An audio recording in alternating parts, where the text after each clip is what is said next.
రండి మనం ఈరోజు 9వ కీర్తన చదువుకుందాం. నా పూర్ణ హృదయంతో నేను యెహోవాను స్తుతించెదను. యెహోవా, నీ అద్భుత కార్యములన్నింటినీ నేను వివరించెదను.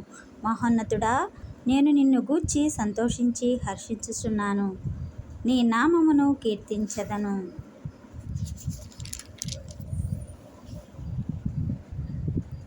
నీవు నా పక్షమున వ్యాజ్యమాడి నాకు న్యాయము తీర్చుచున్నావు.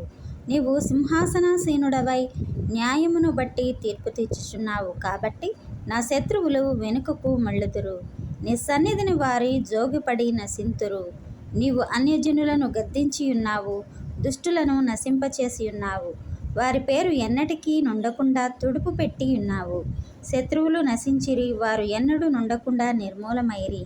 నీవు పెళ్లగించిన పట్టణములు స్మరణకు రాకుండా బొత్తిగా నశించెను. యెహోవా శాశ్వతంగా సింహాసనాసీనుడై ఉన్నాడు. న్యాయము తీర్చుటకు ఆయన తన సింహాసనమును స్థాపించి ఉన్నాడు. యెహోవా నీతిని బట్టి లోకమునకు తీర్పు తీర్చును. యథార్థతను బట్టి ప్రజలకు న్యాయము తీర్చును.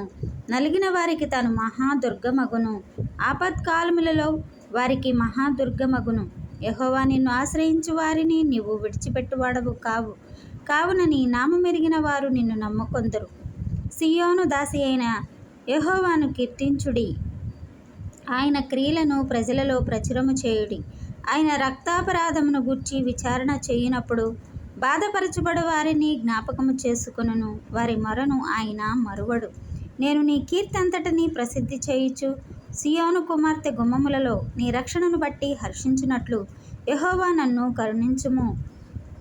మరణ ద్వారమున ప్రవేశించకుండా నన్ను ఉద్ధరించువాడా, నిన్ను ద్వేషించువారు నాకు కలుగజేయు బాధను చూడుము. తాము త్రవ్విన గుంటలో జనములు మునిగిపోయిరి. తాము ఒడ్డిన వలలో వారి కాలు చిక్కబడి ఉన్నది. యెహోవా ప్రత్యక్షమాయెను, ఆయన తీర్పు తీర్చియున్నాడు. దుష్టులు తాము చేసుకునే దానిలో చిక్కియున్నారు. దుష్టులను దేవుని మరచు జనులందరూ పాతాళమునకు దిగిపోవుదురు. దరిద్రులు నిత్యము మరువబడరు.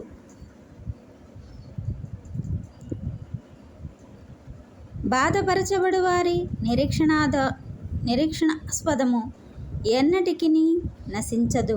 యెహోవా లెమ్ము, నరులు ప్రబలకపోవుదురుగాక. నీ సన్నిధిని జనములు తీర్పు పొందుదురుగాక. యెహోవా, వారిని భయపెట్టుము. తాము నరమాత్రులమని జనులు తెలుసుకొందురుగాక. ఆమేన్.